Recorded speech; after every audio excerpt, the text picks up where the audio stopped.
Guys, sudah bika kita dengar informasi tentang kenaikan harga sembako? Tidak ada ku dengar. Dari mana informasi itu kita dapat? Ada tadi itu ku dengar di radio. Radio apa? Radio Peduli Pare-Pare. Akurat mana informasinya? Deh, di Radio Peduli itu informasinya sehat dan cerdas. Sudah pasti akurat. Apalagi ini radionya pemerintah. Oh, begitu Pale. Informasi apa saja di situ? Banyak informasi terbaru di situ. Selain berita terkini, ada juga informasi tentang agama, perkiraan cuaca, kesehatan, tips kerja, berita olahraga, berita daerah seputar Pare-Pare, dan bisa juga request lagu. Mau lagu apa coba? Lagu dangdut? Ada. Lagu mancanegara? Ada. Lagu pop Indonesia terbaru, lagu lawas, dan lagu daerah. Ada semua di situ. Tunggu dulu. Kenapa bisa kita tahu itu? Iya, Sar, karena sering Kak dengar radio di HP melalui streaming di aplikasi radio. Bagaimana caranya? Tidak ku tahu. Download saja aplikasi radio. Baru cari Radio Peduli Pare-Pare. Asal ada di kota, tak gampang gitu. Ayo sama-sama dengar radio. Radio apa tadi namanya? Radio Peduli Pare-Pare. Oh, Radio Peduli Pare-Pare yang 96,9 FM itu. Pesan ini disampaikan oleh Radio FM Peduli Pare-Pare.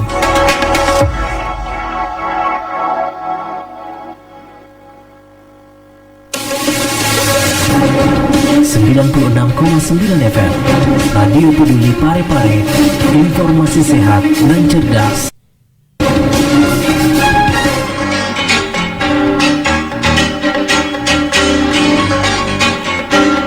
Ya, baik Sobat Peduli, tadi sudah kita dengarkan bersama ya beberapa informasi dan juga hiburan untuk Anda. Jelang untuk 17 Agustus 1945 tahun yang lalu ya, beberapa 78 tahun yang lalu. Ya, sekarang kita bisa mendengarkan radio, kita bisa beraktivitas dengan aman, nyaman Sobat Peduli ya. Dari hasil apa? Dari hasil pengorbanan begitu banyak tumpah darah yang di jiwa dan juga materi yang sudah dikorbankan orang-orang terdahulu kita. Untuk itu bagaimana sih caranya kita untuk bersyukur? Dengan cara bersyukur mengisi kemerdekaan ini seperti apa? Nah, Sobat Peduli, tema kita untuk hari ini adalah ada 3 hal yang akan kita bahas kali ini adalah berjalan menuju Allah, kemudian tiap saat memohon petunjuk. Tentunya mohon petunjuk kepada Allah ya, taat dan tunduk pada aturan agama ya. Baik Sobat Peduli, bersama dengan dosen Pascasarjana Unpan, beliau adalah Bapak Dr. Muhammad Fadli MPDI. Baik, kita sapa aja langsung ya. Assalamualaikum warahmatullahi wabarakatuh. Selamat pagi. Waalaikumsalam warahmatullahi wabarakatuh. Ya, Masya Allah, bagaimana nih kabarnya nih Pak dosen? Alhamdulillah baik, Bu. Iya, baik, alhamdulillah ya. Tentunya kalau nggak baik pasti ya nggak hadir di sini. Betul. Iya, baik. Ini tepatan tanggal 16 Agustus gitu kan. Kemudian besok seluruh Indonesia, bahkan warga negara Indonesia yang berada di luar negeri pun akan merayakan kemerdekaan ini. Nah, cara kita bersyukur untuk mengisi kemerdekaan ini salah satunya adalah 3 hal tadi ini ya Ustadz ya. Berjalan menuju Allah, seperti itu. Kemudian seperti apa sih? Ini ada 3 tema. Bisa tidak dirangkul dalam satu gitu. Silakan Ustadz. Baik. Assalamualaikum warahmatullahi wabarakatuh. Bismillahirrahmanirrahim. Alhamdulillahilladzi ja'ala hadzal ijtima'an ruhaniyah wa ja'ala hadzal ijtima'an ruhaniyah wa ja'ala hadzal majma'an mubarakan mahmiyah. Wassalatu wassalamu ala asyrafil anbiya'i wal mursalin wa ala alihi wa ashabihi ajma'in, amma ba'd. Para pemirsa Radio Peduli dimanapun berada, serta kaum muslimin wal muslimat yang mudah-mudahan diberkahi dan dirahmati oleh Allah Subhanahu wa taala. Alhamdulillahirabbil alamin adalah merupakan ungkapan yang mulia yang sejatinya kita ucapkan berulang-ulang kali pada pagi hari yang cerah ini, untuk senantiasa mensyukuri segala nikmat yang Allah titipkan kepada kita semua, termasuk adalah momentum kemerdekaan Republik Indonesia.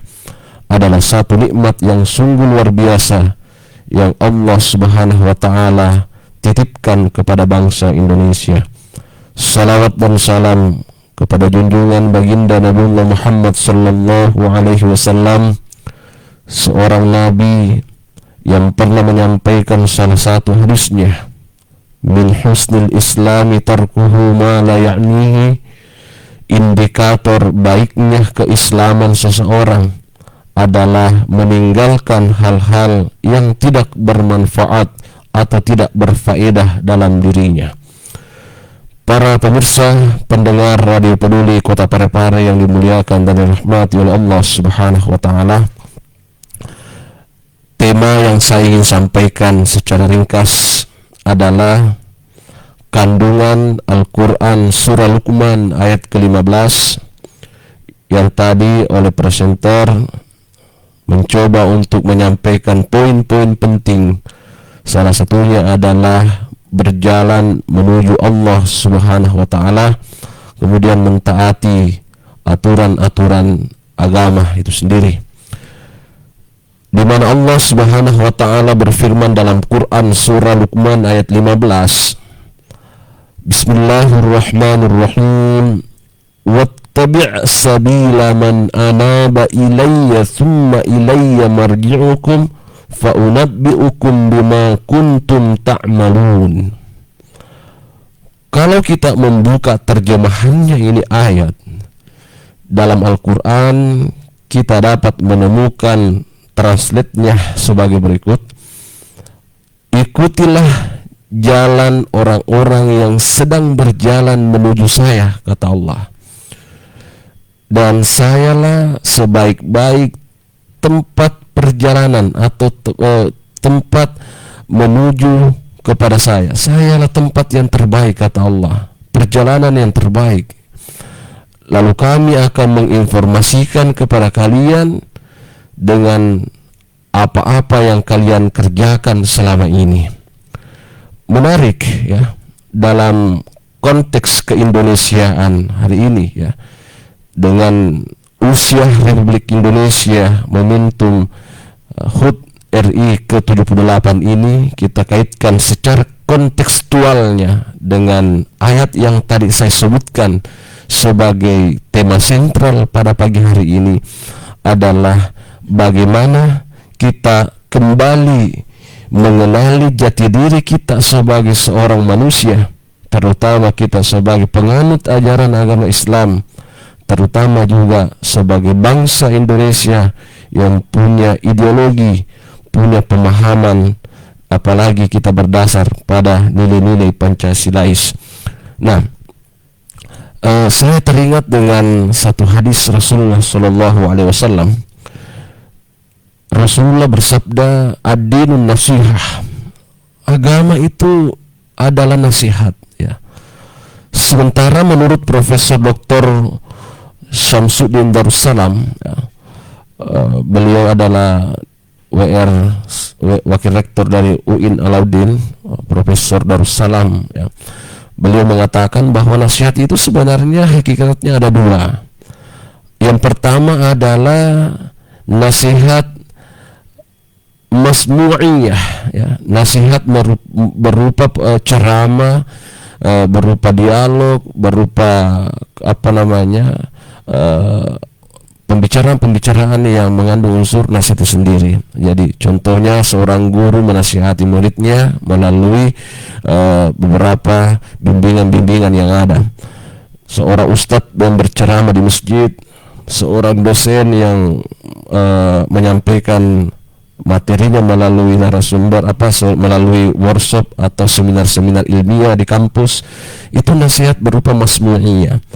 Sementara nasihat yang kedua menurut Profesor Darussalam adalah nasihat masyhudiyah, nasihat berupa penglihatan. Apa yang disaksikan oleh manusia itu akan meresapi dalam relung-relung batinianya, sehingga itu akan menjadi bagian terpenting dalam kehidupannya, dan itu merupakan rem, ya, nasihat. Contoh dalam hadis Rasulullah SAW, wa kafa bil mauti wa'idha, cukuplah kematian itu adalah nasihat kepada kita. Para pendengar Radio Peduli Kota Parepare yang dimuliakan oleh Allah Subhanahu wa taala. Nah, kalau kita membuka referensi hadis qudsi misalnya, ya, kita kaitkan dengan momentum HUT RI ke-78 ini yang isinya adalah nilai-nilai kemerdekaan, terutama kita sebagai generasi milenial, generasi pelanjut yang harus mentadaburi, memahami nilai-nilai dari pengorbanan dan perjuangan para pahlawan kita yang terdahulu yang gigih mengorbankan jiwa dan raganya demi sebuah kemerdekaan. Nah, Allah berfirman dalam hadis qudsi bahwa demi keagunganku, demi kemahabesaranku, demi kemuliaanku, tidak ada seorang hamba apabila dia mendahulukan kehendakku daripada kehendaknya, maka niscaya aku akan perintahkan para malaikat-malaikat untuk mendoakannya dan menjaganya, dan aku perintahkan dunia akan tunduk padanya. Sebaliknya, tidak ada seorang hamba yang apabila dia lebih mendahulukan kehendaknya dibandingkan dengan kehendak Allah, dia lebih mendahulukan keinginan-keinginan hawa nafsunya daripada keinginan-keinginan Allah Subhanahu wa taala, kecuali Allah Subhanahu wa taala akan menyempitkan kehidupan dunianya, dan Allah Subhanahu wa taala akan memerintahkan para malaikat untuk senantiasa tidak menjaganya. Para pemirsa radio pendengar Radio Peduli yang dimuliakan oleh Allah Subhanahu wa taala, menarik, ya, bahwa di dalam pemahaman kita dalam konsepsi dari hadis qudsi yang disampaikan oleh Allah Subhanahu wa taala dalam hadis qudsi ini adalah bagaimana kita memahami sebagai insan yang senantiasa sedang berjalan menuju Allah Subhanahu wa taala. Kan kita sering mendengar kalimat dalam Al-Qur'an, inna lillahi wa inna ilaihi raji'un, dalam Quran surah Al-Baqarah. Sesungguhnya kami ini adalah milik Allah dan sesungguhnya kami ini akan kembali kepada Allah Subhanahu wa taala. Pertanyaannya, apakah saat ini kita benar-benar sudah berjalan menuju Allah, ataukah kita sedang berjalan pada jalan yang sesat, yang tidak sesuai dengan nilai-nilai aturan ajaran agama Islam itu sendiri? Padahal setiap sehari semalam kita selalu meminta dalam sholat kita, ihdinas siratal mustaqim, tunjukilah kami jalan yang lurus, siratal ladzina an'amta 'alaihim ghairil maghdubi 'alaihim waladdallin. Amin. Jalannya orang-orang yang engkau beri nikmat, ya. Bukan jalannya orang-orang yang engkau murkai dan engkau sesatkan. Ini yang harus kita pahami sebagai bangsa yang besar, sebagai generasi, terutama generasi milenial yang akan menjadi the next of generation, generasi pelanjut pada masa-masa yang akan datang. Menarik sebenarnya bahwa yang membatasi manusia dengan hamba itu dekat, itu adalah salah satu indikatornya adalah hawa nafsu yang terlalu kita perturukan, atau selalu kita mengikuti keinginan hawa nafsu itu sendiri, ya. Contoh dalam ayat Al-Quran surah An-Naziat ayat 41, Allah berfirman, فَأَمَّا مَنْ خَافَ مَقَامَ رَبِّهِ وَنَهَى النَّفْسَ عَنِ الْهَوَى فَإِنَّ الْجَنَّةَ هِيَ الْمَأْوَى. Barang siapa yang takut kepada Tuhannya, takut kepada Rabb-nya, lalu kemudian menahan hawa nafsunya, maka sesungguhnya Jannatul Ma'wa akan diperuntukkan baginya. Nah, dalam kehidupan kita ini kita tidak bisa pungkiri bahwa terkadang kita selalu memunculkan jiwa egoisme terhadap sesama, ya. kita terkadang mengambil hak-hak yang sesungguhnya bukan hak kita. Secara tidak sadar kita menzalimi sesama manusia, bahkan sesama umat Islam itu sendiri. Yang ketiga, terkadang kita senantiasa tidak bisa menerima sebuah pluralisme atau sebuah perbedaan, padahal perbedaan di antara kita adalah sunnatullah, kehendak Allah, Allah yang inginkan, ya. Sebagaimana dalam Al-Quran, walau sya'allahu laja'alakum ummatan wahidah. Seandainya Allah ingin menjadikan cuma satu umat, ya tidak ada susah bagi Allah Subhanahu wa taala, ummatan wahidah, umat yang satu. Tetapi itu dijawab di dalam Al-Quran surah Al-Hujurat ayat 13 bahwasanya inna khalaqnakum min dzakarin aw untha wa ja'alnakum syu'uban wa qabaila lita'arafu inna akramakum 'indallahi atqakum. Ini Quran surah Al-Hujurat sangat spektakuler, memberikan informasi kepada kita semua betapa pentingnya yang namanya saling menghargai, berperbedaan antara suku, perbedaan antara bahasa, perbedaan antara ras, budaya, tradisi. Lalu kemudian Allah Subhanahu wa taala menutupnya dengan kalimat lita'arafu. Kalian itu harusnya saling menghormati, saling menghargai, saling menerima perbedaan-perbedaan. Inna akramakum indallahi atqakum. Karena sesungguhnya manusia yang paling mulia adalah orang yang paling bertakwa kepada Allah Subhanahu wa taala. Nah, poin terakhir yang saya sampaikan, kita kaitkan dengan momentum Hari Ulang Tahun Republik Indonesia saat ini, bahwa sudah saatnya kita kembali merefleksi jati diri ini. Terutama kita ini yang mayoritas kaum muslimin harus menjadi teladan, contoh bagi yang lain, karena Rasulullah Shallallahu Alaihi Wasallam itu sendiri menyampaikan innama bu'itsu liutammima makarimal akhlaq, bahwa sesungguhnya aku ini diutus untuk menyempurnakan akhlak yang mulia.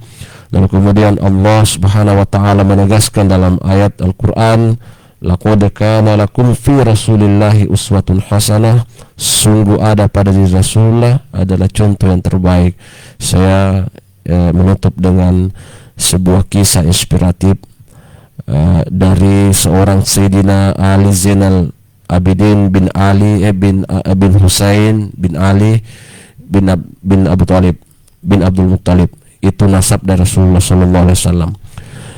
Harusnya kita bangsa Indonesia mencontoh karakter seperti ini, ya. Walaupun cuma satu di antara banyaknya karakter-karakter dari keluarga Rasulullah, paling tidak kita sebagai umat Islam mengaku sebagai umat Rasulullah, umat Nabi Muhammad, paling tidak mengikuti 1, 2, 3 akhlak, nilai-nilai moralitas yang ada pada diri Rasulullah SAW. Nah, suatu ketika ada seseorang yang ingin membayar utang kepada seseorang. Lalu kemudian orang ini singgah sholat di Madinah. Sholat kira-kira dalam kisah ini adalah sholat duha. Nah, itulah tradisi orang Arab, apabila ada hajatnya, menurut pembacaan saya, dia tentu singgah melaksanakan sholat sunnah, ya. Entah itu sholat duha, sholat hajat, dan sholat-sholat yang lain. Lalu kemudian ternyata di dalam masjid itu ada seorang yang bernama Sayyidina Ali Zainal Abidin, cucu dari Imam Ali karramallahu wajhah, cicit dari Nabi Muhammad sallallahu alaihi wasallam. Lalu kemudian orang ini sholat agak-agak di depannya Sayyidina Ali, ya. Sayyidina Ali Zainal Abidin, ya. Sementara dia membawa tas, dia menyimpan di sampingnya, ya. Setelah sholat, lalu kemudian dia keluar dari masjid, lalu berangkat menuju ke kediaman seseorang yang akan dia membayar utang. Sampai di kediaman orang itu, dia membuka tasnya, ternyata uangnya hilang, ya. Isinya 200 dinar, kira-kira kalau dinominalkan rupiah 200 juta, ya. Lalu kemudian datanglah ini sang lelaki menuju ke masjid kembali untuk mengkonfirmasi apakah orang ini yang mengambil uangnya atau tidak. sampai di masjid. Lalu dia mengatakan, bukankah kamu yang mengambil uang saya, wahai si fulan, ya. Lalu dengan spontan Sayyidina Ali Zainal Abidin bin Husain bin Ali mengatakan, tidak, saya tidak mencuri uang kamu, wahai si fulan. Lalu kemudian si fulan mengatakan, kan kita cuma berdua. Sementara uang saya saya ingat di dalam tas saya ada jumlahnya 200 dinar. Sementara saya sholat, di dalam tas ini ada uang, ternyata hilang, berarti pencurinya adalah kamu.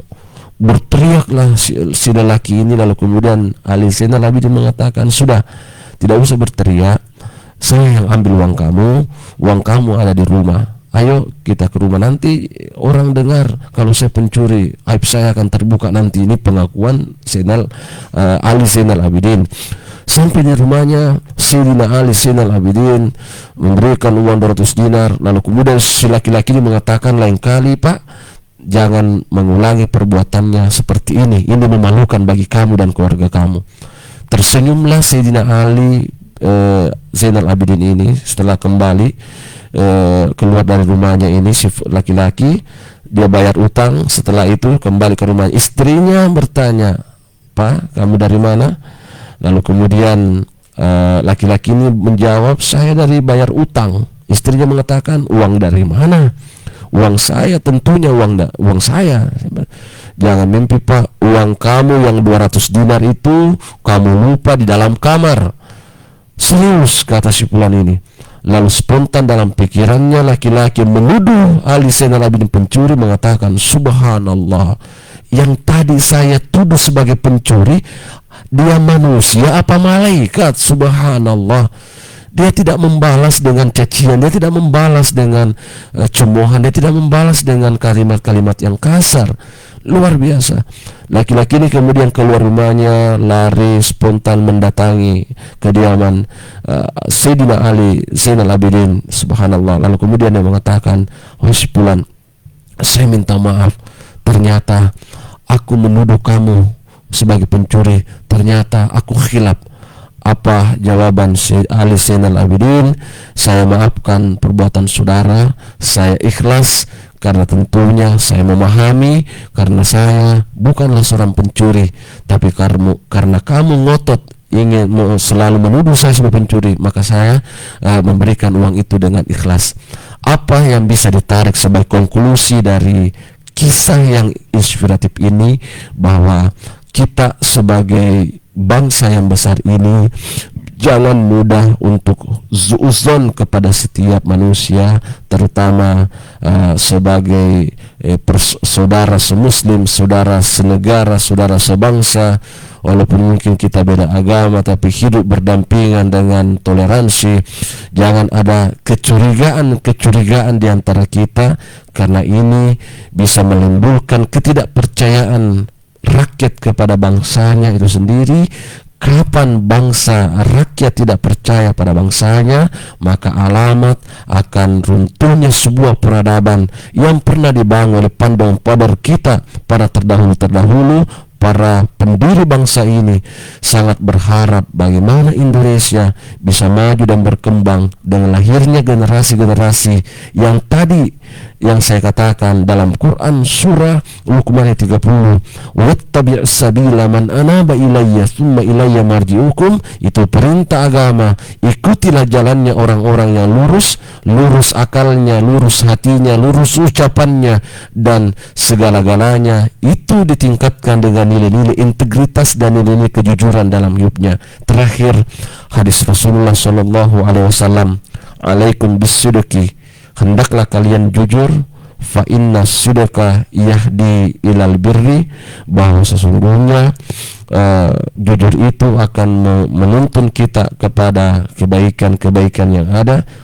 Wa innal birra yahdi ilal jannah, karena sesungguhnya perbuatan baik itu akan menuntun kita menuju ke dalam surga.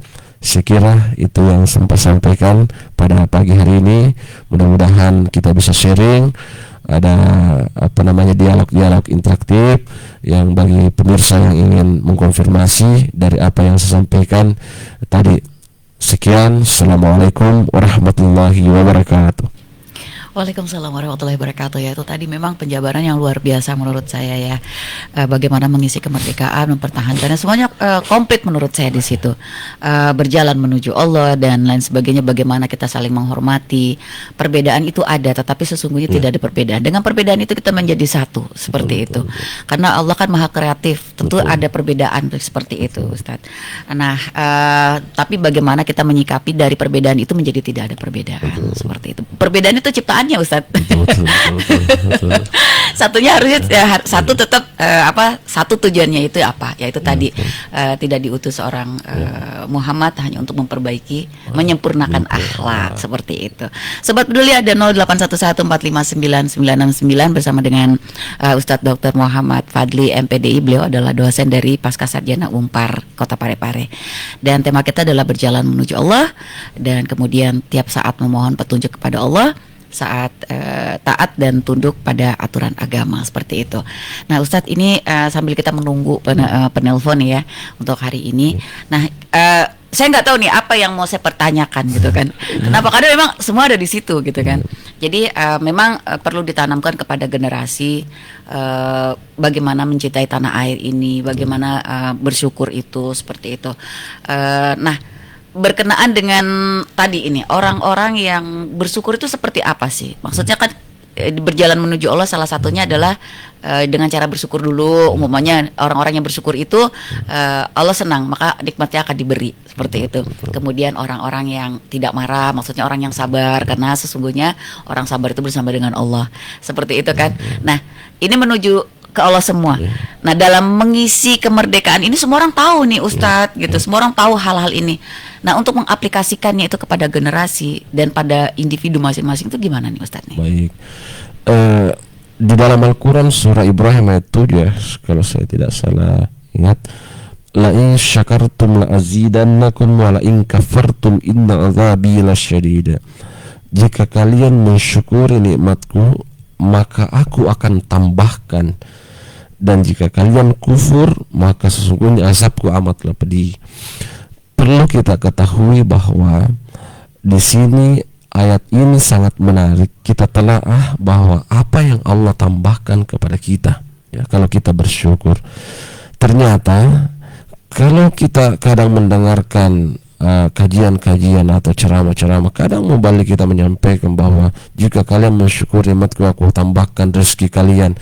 Padahal dalam teks ayat ini tidak ada kalimat yang mengatakan la azidanna rizqakum, menambahkan rezeki kalian. Bukan hanya rezeki yang ditambahkan Allah kalau kita mensyukuri, tapi apa yang dipahami oleh Profesor Dr. Kiai Haji Nasaruddin Umar, MA, Imam Besar Masjid Istiqlal Jakarta, mengatakan bahwa dalam konteks ayat ini la azidannakum, menurut pemahaman beliau adalah yang ditambahkan Allah adalah penambahan kapasitas diri manusia ya. Jadi baik penambahan secara kuantitas dan kualitas itu sendiri. Nah begini, kalau kita kaitkan dengan kemerdekaan kita mengisi dengan kemerdekaan ini, tentunya saya ingin selalu mengatakan dua hal adalah sumber daya manusia dan sumber daya alamnya ya.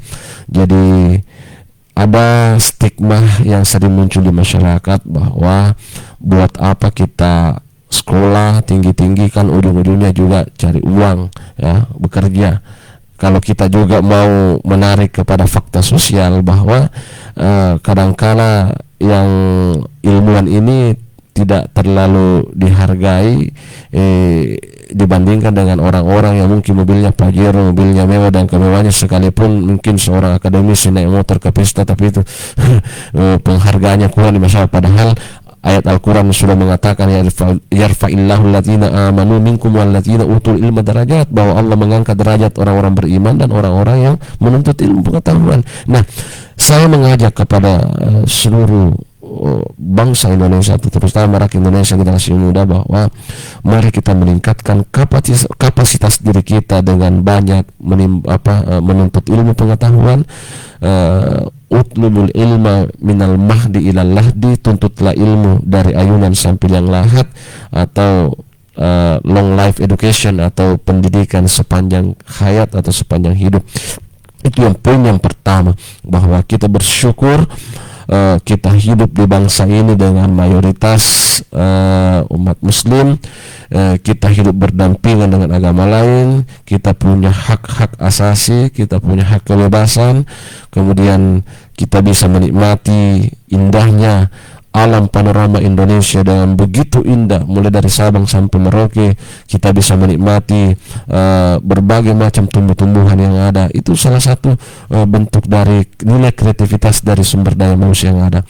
Kemudian yang kedua adalah bagaimana integritas. Ya, sering saya katakan bahwa 2 poin ini, bahwa kita ini kadangkala kehilangan arah, ya, kita kehilangan sosok teladan. Siapa yang mau diteladani? Karena muncul statement di media sosial mengatakan siapa lagi yang mau diteladani di bangsa ini, ya.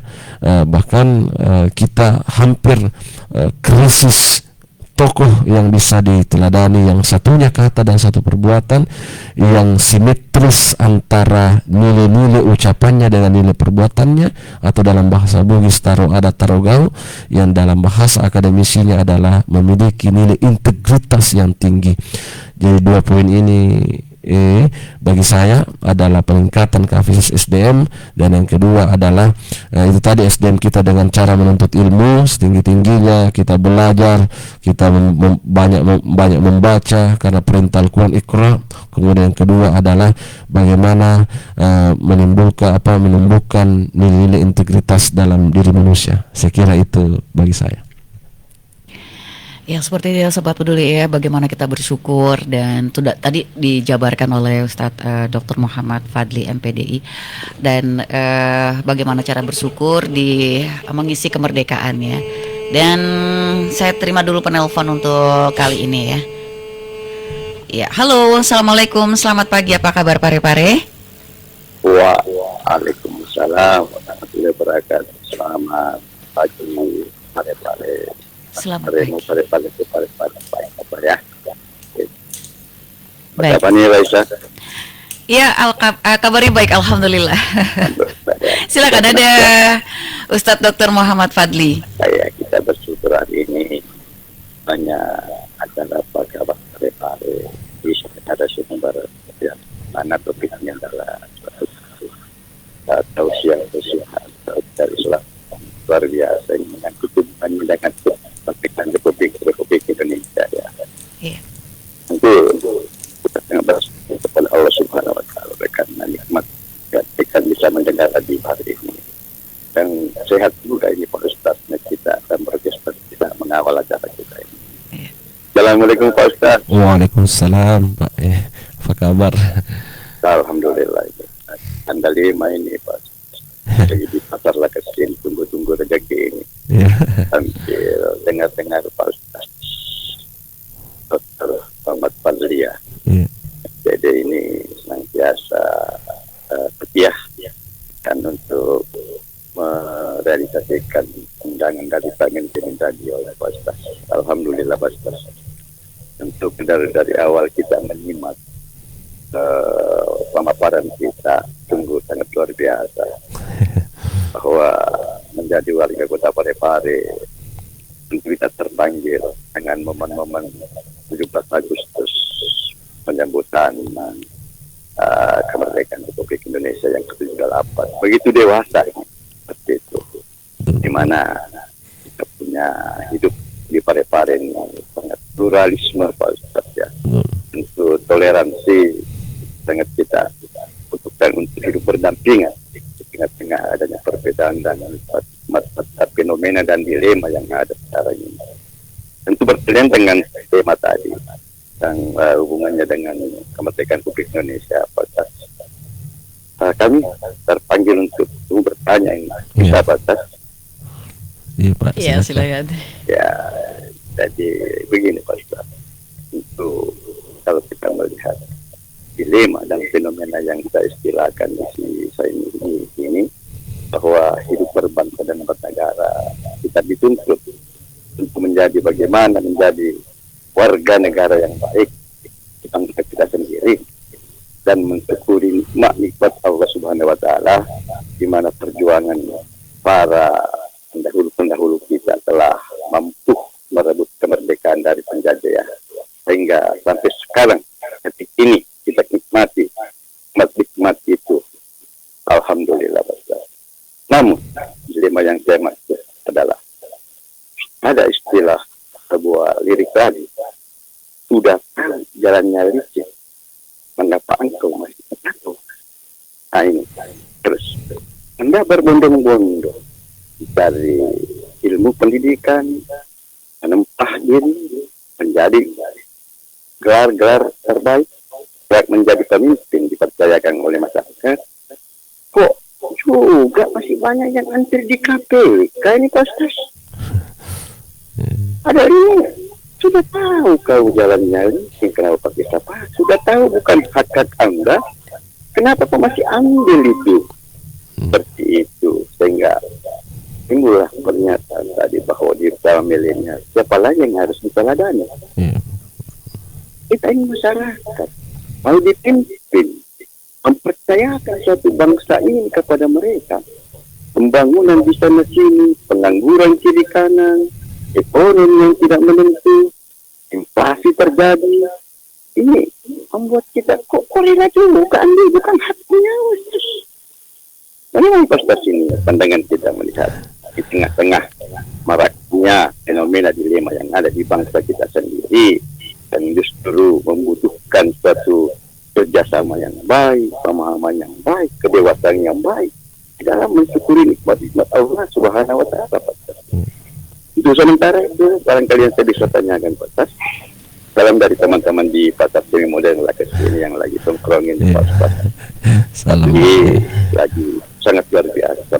Mudah-mudahan Allah senantiasa meridhoi semua kita ini, termasuk staf kita, bergestat kita, pendengar kita, semua lah, para pejabat kita yang bisa diteladani Pak Ustaz.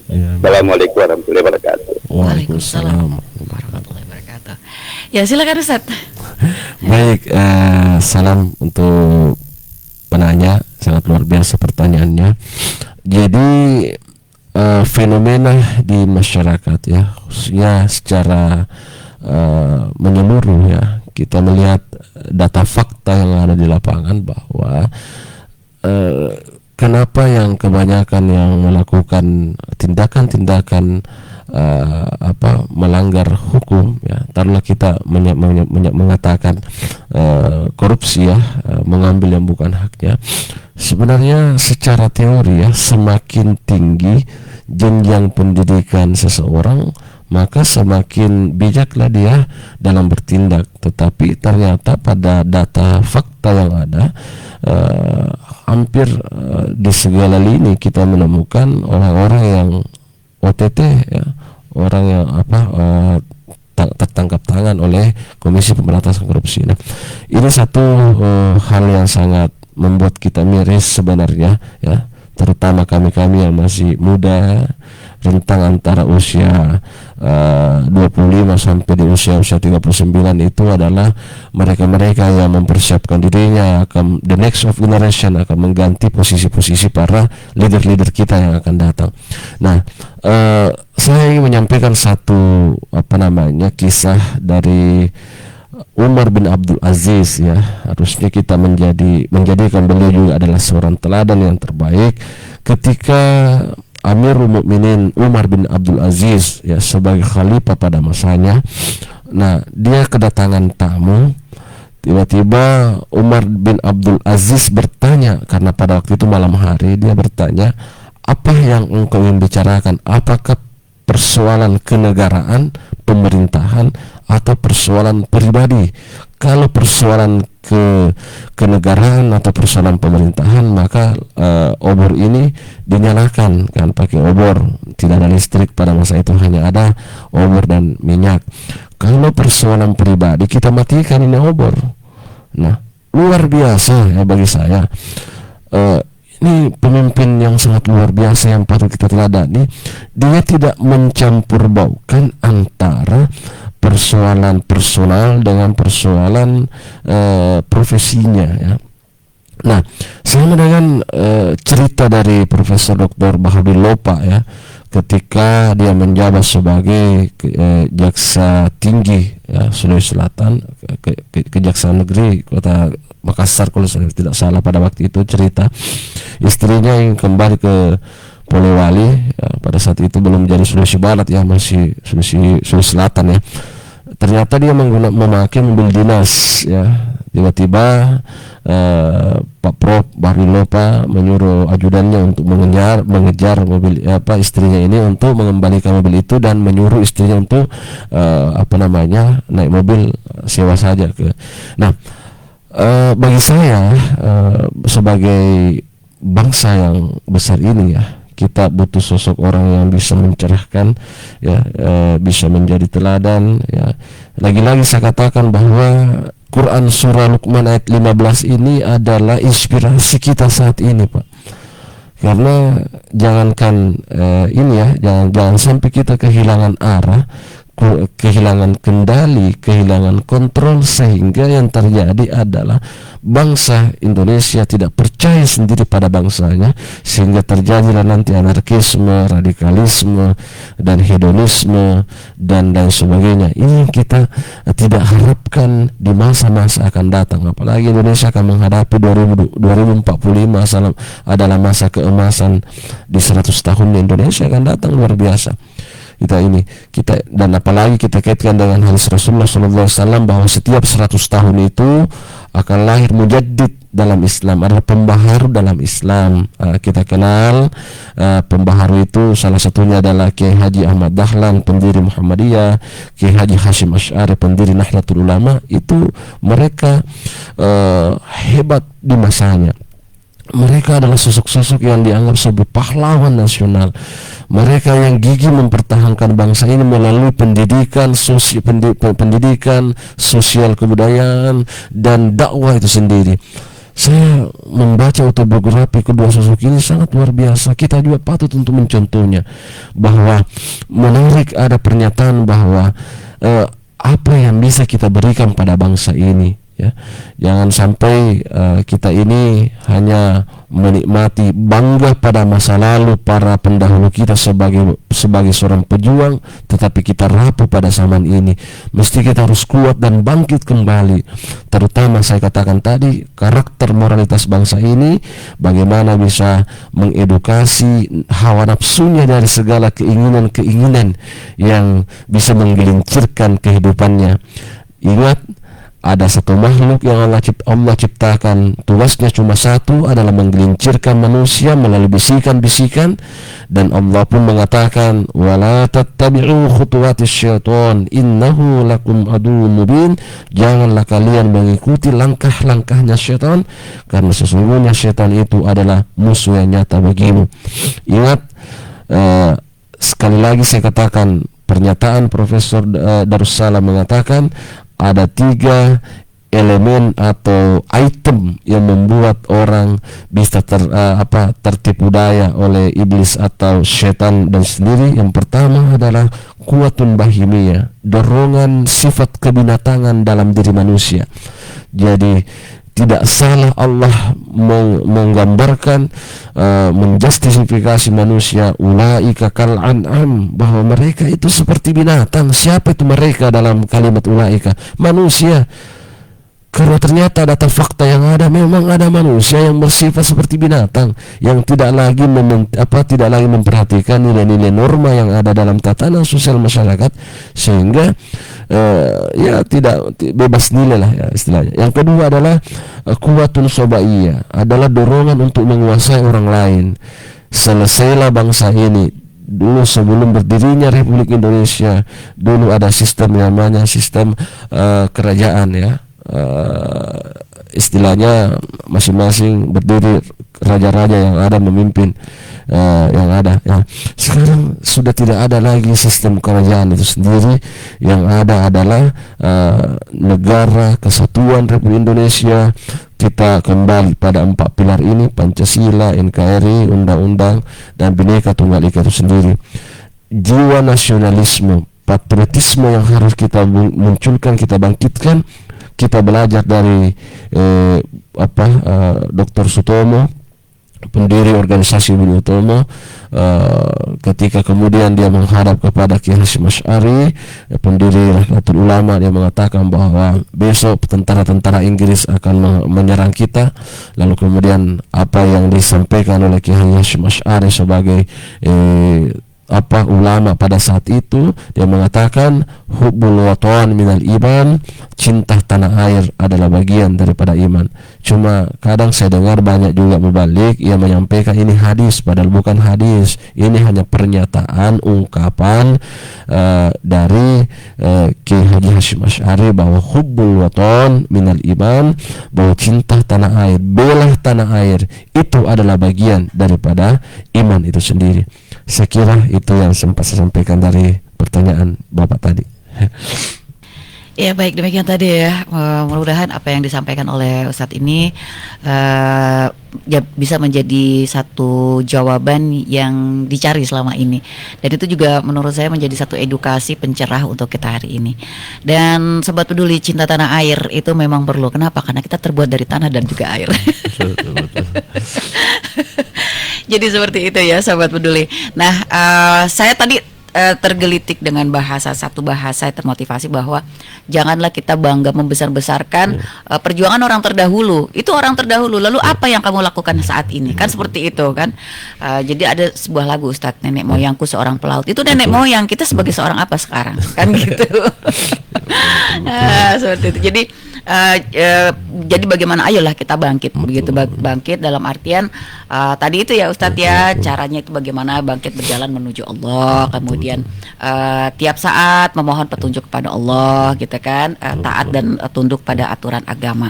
Nah, kenapa? Karena tadi itu Ustadz, setan itu di mana-mana, gitu kan. Setan itu musuh yang nyata, gitu kan. Betul itu Ustadz, setan itu musuh yang nyata. Kenapa? Karena dalam diri manusia itu ada yang namanya hawa nafsu.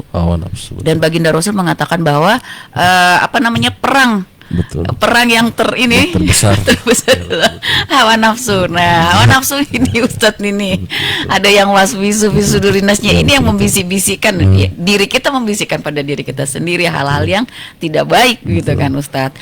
Nah, jadi apapun itu menurut saya Ustadz, di depan kita bisa jadi setan, di sebelah kanan kita bisa jadi setan gitu kan, di belakang kita. Betul. Nah, bagaimana kita ini bisa mengajak setan untuk menuju jalan Allah. Mengajak setan untuk menuju ke jalan Allah. Nah, jadi Sobat Peduli masih ada 0811459969. Saya Raisya Ena bersama dengan Ustadz Dr. Muhammad Fadli MPD akan kembali lagi.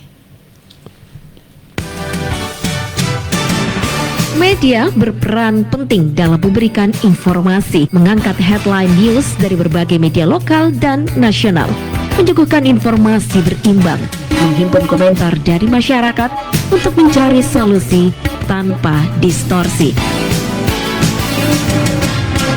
Apa kabar Pare-Pare hadir setiap hari Senin hingga Sabtu dari pukul 8.30 hingga pukul 11 waktu Indonesia Tengah. Hanya di Radio Peduli Pare-Pare.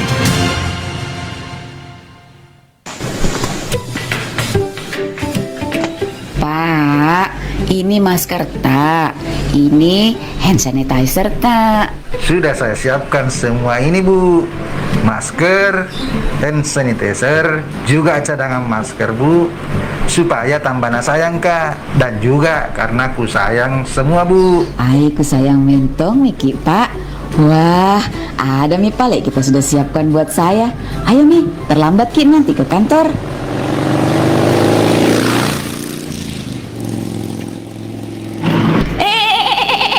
Pak, pelan-pelan, jangan Ki kebut-kebut. Di dalam kota ini Pak, kecepatan ada batasnya. Petek-petek saja tahu itu Pak. Wah, ku tahu Ji Bu. Kalau pelan-pelan, terlambat Ki nanti ke kantor. Pak, lampu merah itu kenapa diserobot saja? Tidak buta warna dan rabun senja gitu? Ibu, banyak sekali bicaranya. Merah itu berhenti, kuning itu berhati-hati. hijau bisa tancap gas. Sudah tahu begitu, kenapa diterobos lampu merah, Pak? Itu membahayakan diri sendiri, dirita, serta pengguna jalan lainnya. Hai, tidak sayang mentongkak sama bapak ini. Tadi itu Bu, bukan lampu merah yang menyala, tapi lampu kuning kedap-kedip main mata. Jadi bisa di jalan atau berhati-hati. Ini sudah sampai nih Bu. Mau ke kamar kecil dulu nah? Oh, ditahu pipale rambu-rambu lalu lintas bapak. Oh, tadi tuh buru-buru ternyata mau ke kamar kecil. Iklan layanan masyarakat ini dipersembahkan oleh Dinas Komunikasi dan Informatika Kota Parepare.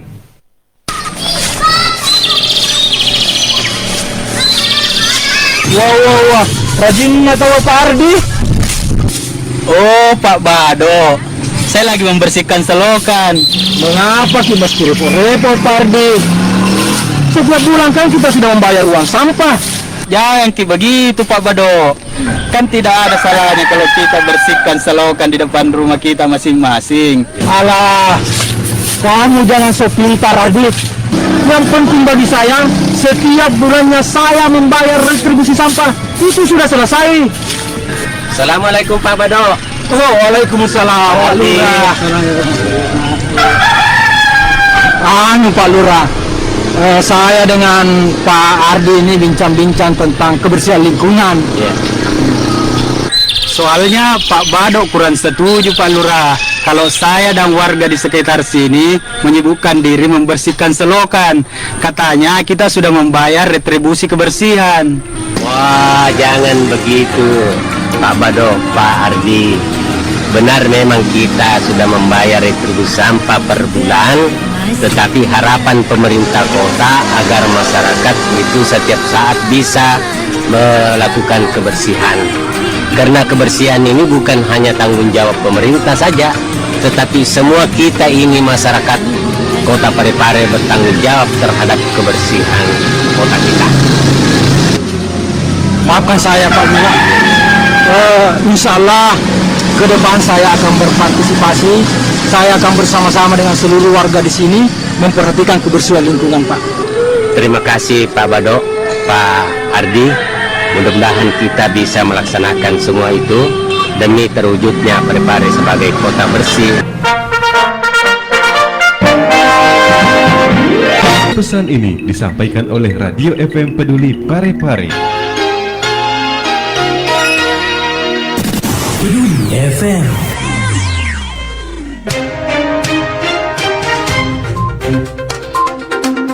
Pukul 10 waktu Indonesia Tengah, Persatuan Bulu Tangkis Indonesia Kota Parepare selenggarakan turnamen Sahabat Daya Cup Season 2 tahun 2023 di Aula Lapangan SMA Negeri 4 Parepare pada Senin 14 Agustus lalu. Rakyatsulsel.com memberitakan Ketua Tim Penggerak PKK Parepare Haji Ena Rashid Alvan meresmikan kegiatan turnamen tersebut, turut hadir bersama Kepala Dispora Parepare, Ketua PBSI Kota Parepare, dan Ketua Umum KONI Parepare. Rekrutmen penerimaan calon pegawai negeri sipil atau CPNS di Kota Parepare dipastikan tidak dibuka. Untuk pemerintah Kota Parepare tahun ini hanya mendapat formasi untuk merekrut pegawai pemerintah dengan perjanjian kerja atau P3K.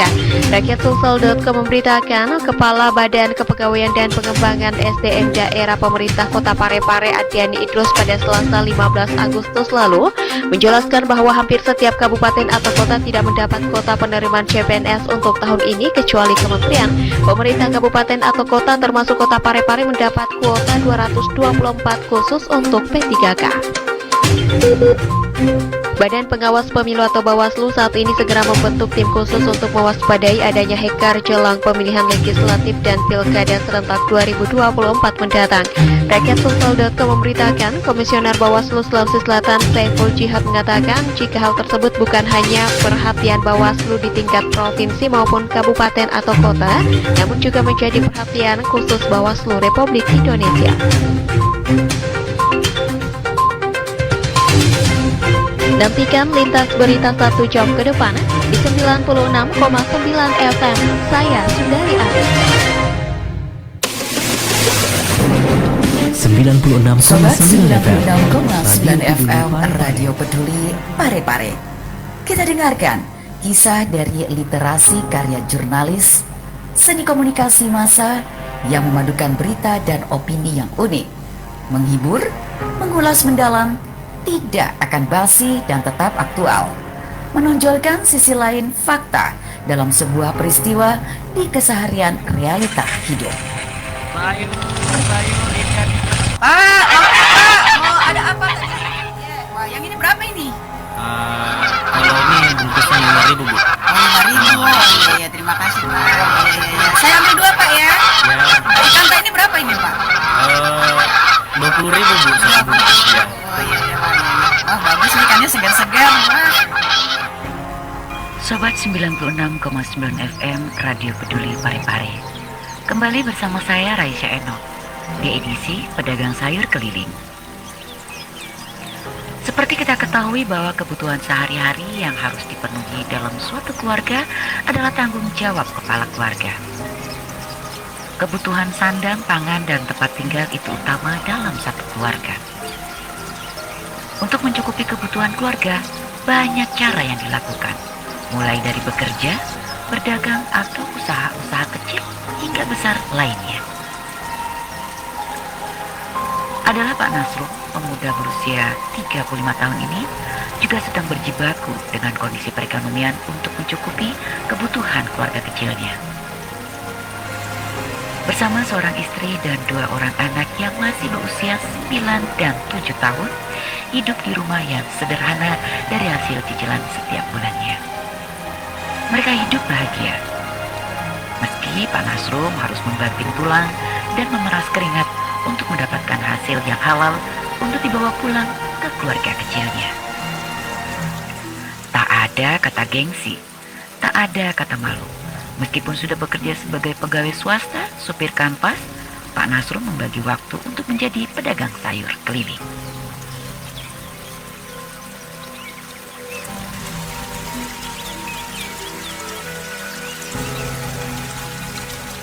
Ya, mengawalinya kan saya masih dalam ikatan kerja kemarin tuh.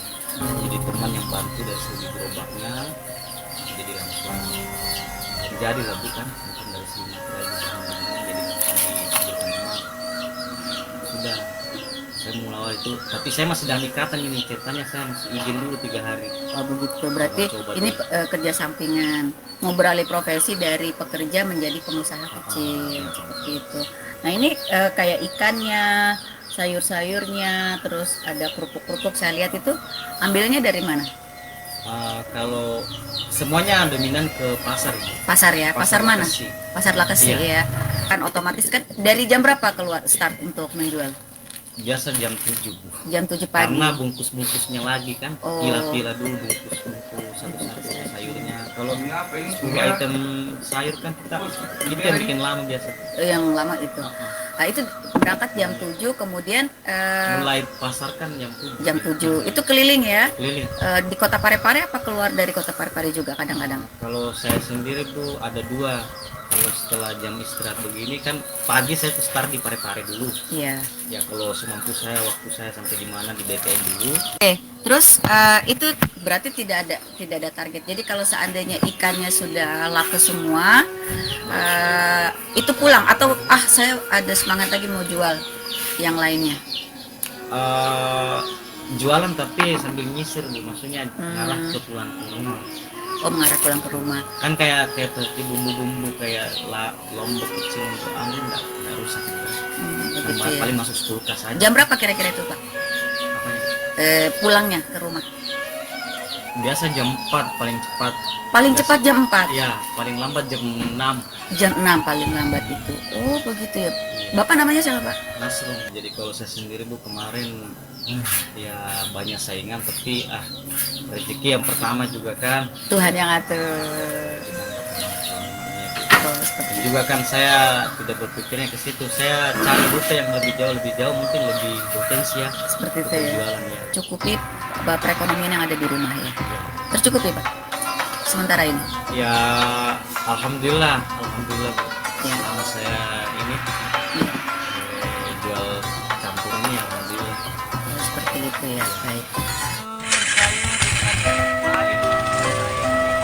bukan kondisi yang harus kita perangi, tetapi bagaimana kita mensyukuri hasil yang didapat pada hari ini setiap hari. Takaran banyak dan sedikit itu tergantung dari gaya hidup dan banyaknya keinginan kita. Belajar dari sosok pedagang sayur campuran yang selalu bersyukur, menepis rasa gengsi untuk memilih bekerja dari hasil yang halal. Sampai di sini edisi kali ini, Pedagang Campuran Keliling. Saya Raisa Eno, sampai jumpa di edisi selanjutnya. Hanya di 96,9 FM Radio Peduli Parepare. Sobat 96,9 FM Radio Peduli Parepare. Kisah dari literasi karya jurnalis, seni komunikasi massa yang memadukan berita dan opini yang unik, menghibur, mengulas mendalam, tidak akan basi dan tetap aktual, menonjolkan sisi lain fakta dalam sebuah peristiwa di keseharian realita hidup.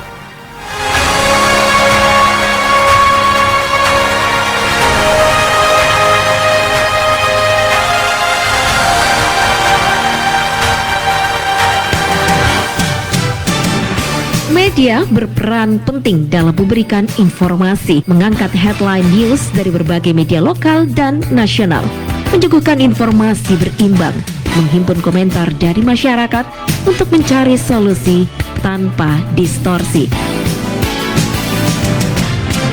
Apa kabar Pare-Pare hadir setiap hari Senin hingga Sabtu dari pukul 8.30 hingga pukul 11 waktu Indonesia Tengah. Hanya di Radio Peduli Parepare.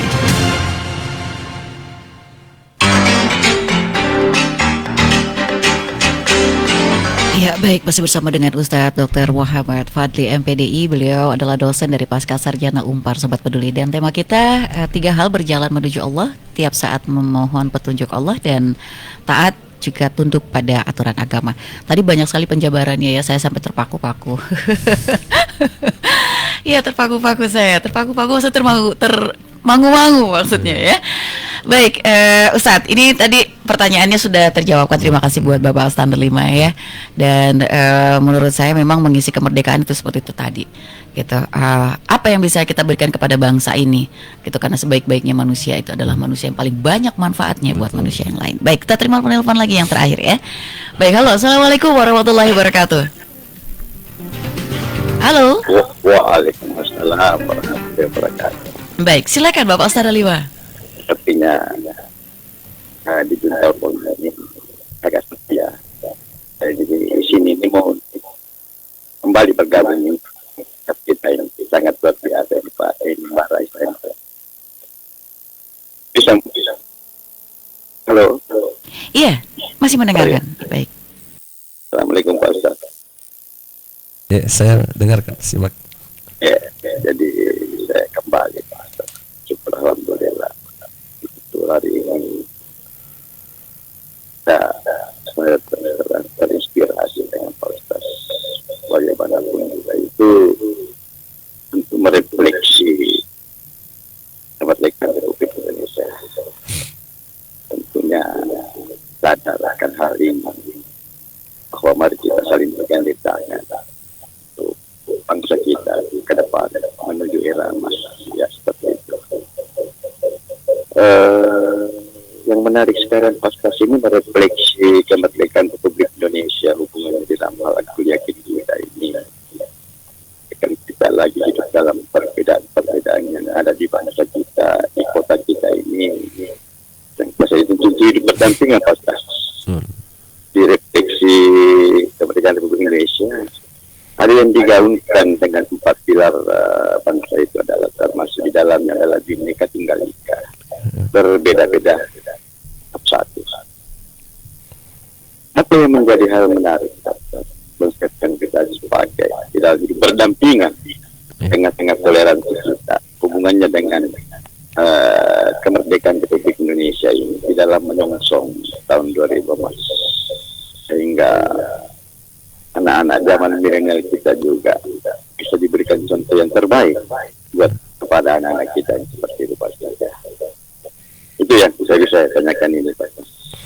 dalam kaitannya dengan Bhinneka Tunggal Ika Pak Ustaz, dengan hidup berdampingan, di mana kita senantiasa bertoleransi di tengah-tengah perbedaan dan pluralisme. Itu dengan satu hal juga sangat menarik, karena dulu itu musuh jelas-jelas nyata. Tak banggakan para pejuang kita untuk menghadapi. Sekarang ini yang muncul adalah setan. Nah, makanya mungkin ini yang menjadi PR kita, atau hal yang bisa dijawab kepada pendengar kita, khususnya para pendengar kita di pasar semi modern Lakasi, Pak Ustaz. Terima kasih Pak Ustaz. Iya Pak, sama-sama. Kesediaannya untuk senantiasa mengisi acara radio kita, sehingga hari ini kita mendapatkan pahala yang bisa lebih berpahala ganda lagi Pak Ustaz. Betul. Assalamualaikum warahmatullahi wabarakatuh. Waalaikumsalam warahmatullahi wabarakatuh. Terima kasih. Baik Ustadz, sekalian closing statement ini Ustadz nih. Silakan. Ya baik. Pertanyaan Bapak tadi sangat luar biasa ya. Jadi terkait masalah hidup berdampingan ya. Saya ingin mengutip dalam Quran surah Al-Hujurat ya. Ya ayyuhalladzina amanu la yaskhar qaumun min qaumin asa ayyakunu khairan minhum. Ayat ini menjadi pondasi bagi kita semua, khususnya di Kota Parepare sebagai wilayah yang plural ya, yang hidup berdampingan dari berbagai suku, berbagai daerah yang ada, bahkan berbagai macam agama yang ada. Tapi alhamdulillah dengan hidup rukun dan berdampingan sesuai dengan proporsinya masing-masing. Nah, ini satu anugerah yang sangat luar biasa ya sebagai Kota Bandar Madani, baldatun thayyibatun wa rabbun ghafur. Nah, menarik begini ya, ketika Rasulullah SAW pernah mengatakan dalam hadisnya, raja'na min jihadil asghar ila jihadil akbar. Kita ini telah kembali dari perang kecil menuju perang besar. Qila ya Rasulullah, ada sahabat yang bertanya, ma jihadul akbar, yang manakah jihad perang yang terbesar itu wahai Rasul? Bukankah perang Badar ini adalah perang terbesar sepanjang sejarah kehidupan manusia? Bagaimana Rasulullah SAW dengan santainya dia menjawab, jihadun nafsi, jadi jihad melawan hawa nafsu atau perang melawan diri sendiri. Jadi inilah yang membuat kita sebenarnya kebingungan, karena bangsa sendiri itu dalam artian bangsa yang melawan bangsa sendiri, sama halnya dengan jati diri yang dimiliki oleh generasi kita itu tidak kokoh ya. Mereka tidak punya prinsip-prinsip kehidupan, mereka tidak punya manhaj kehidupan ini. Nah, saya tutup ya, karena ini sudah waktunya, bahwa untuk mengisi kemerdekaan ini, untuk kita kaitkan dengan ayat Quran surah Luqman ayat 30 juga, bahwa saya ingin menutup dengan satu hadis Rasulullah SAW ketika sahabat bertanya kepada Nabi, ayyul amali ahabbu ilallah, amalan yang manakah yang paling dicintai oleh Allah? Maka Rasulullah menjawab, ada 3. Yang pertama, as-salatu ala waqtiha, salat pada waktunya, sebagaimana dalam ayat Al-Quran, inna salata kanat alal mu'minina kitaban mawquta. Sekarang ini fenomena yang terjadi adalah maraknya bangunan-bangunan masjid yang begitu megah berdiri, tetapi jamaahnya sangat kurang. Ini menandakan bahwa ada apa dengan umat Islam, terutama kita generasi-generasi muda yang harusnya dekat dengan masjid, memakmurkan masjid. Innama ya'muru masajidallah man amana billah wal yaumil akhir. Kemudian yang kedua, bukankah Rasulullah mengatakan bahwa 7 golongan yang mendapatkan naungan syafaat di hari kemudian, di mana nanti tidak ada naungan, ialah rajulun qalbuhu mu'allaqun fil masajid, adalah seorang pemuda, adalah seorang laki-laki yang hatinya terpaut dengan masjid untuk beribadah kepada Allah Subhanahu wa taala. Oleh karena itu saya mengajak kepada seluruh masyarakat, terutama umat Islam, bagaimana kita mengevaluasi diri, bagaimana kita meningkatkan kapasitas diri ini, mengokohkan iman ini dengan cara poin pertama adalah bagaimana kita membiasakan sholat tepat pada waktunya. Yang kedua adalah birrul walidain, menghormati orang tua atau berbakti kepada kedua orang tua kita. Baru-baru ini saya melihat di media, di televisi, ada seorang anak yang tega menghabisi ibu kandungnya dan menikam ayahnya hanya persoalan sepele, hanya salah urus bisnisnya. Ini kan sudah digambarkan Rasulullah bahwa salah satu tanda-tanda kiamat nanti apabila nanti seorang anak sudah menjadi raja dalam keluarganya, artinya orang tuanya menjadi budak terhadap anaknya, apalagi sampai-sampai seorang anak yang membunuh orang tuanya. Na'udzubillah min dzalik. Oleh karena itu saya mengajak kepada seluruh masyarakat, terutama kita yang masih punya orang tua, coba kita kenali biografi Rasulullah SAW ketika beliau menikahi Khadijah, kemudian beliau meneteskan air mata di atas panggung pelaminan. Kemudian Abu Thalib bertanya, wahai Muhammad, kenapa kamu bersedih di saat hari kebahagiaanmu ini? Lalu dia mengatakan, ketahuilah wahai pamanku, aku bahagia hari ini bersama dengan Khadijah, tapi aku mengingat orang tua saya. Aku berharap andai Abdullah masih hidup, maka tentu aku senang apabila dia menyaksikan saya duduk bersanding dengan istriku Khadijah. Begitupun juga yang ketiga adalah bagaimana al-jihadu fi sabilillah, berjihad di jalan Allah Subhanahu wa taala. Jihad itu bukan hanya perang dengan fisik, tapi kita masing-masing punya proporsi. Kita akademisi berjihadlah di jalan Allah melalui dengan sistem pengajaran, penelitian dan pengabdian masyarakat yang disebut dengan Tridharma perguruan tinggi. Seorang guru, coba kita penuhi harapan Rasulullah, penuhi harapan undang-undang, penuhi harapan tujuan pendidikan nasional. Sisdiknas adalah mencerdaskan kehidupan bangsa, dan begitu pun juga dengan instansi-instansi yang lain, bagaimana kita berjihad di jalan Allah Subhanahu wa taala.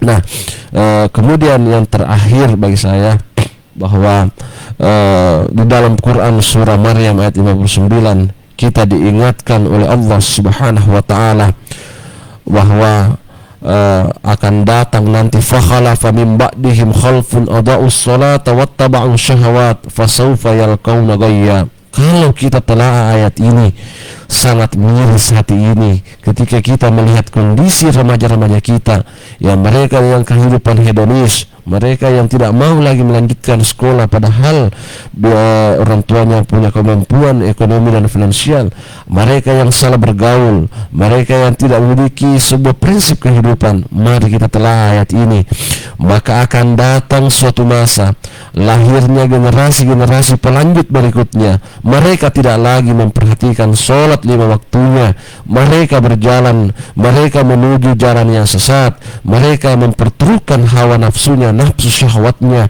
maka sungguh sesatlah mereka generasi-generasi berikutnya. Itu dapat dilihat Al-Quran surah Maryam ayat ke-59. Sekira demikian. Assalamualaikum warahmatullahi wabarakatuh. Waalaikumsalam warahmatullahi wabarakatuh. Terima kasih atas perkenannya narasumber untuk hadir di hari ini, dan juga kepada manajemen terima kasih sudah menghadirkan narasumber di Apa Kabar Pare-Pare. Tetaplah bersama saya Raisya Eno dan saya akan kembali.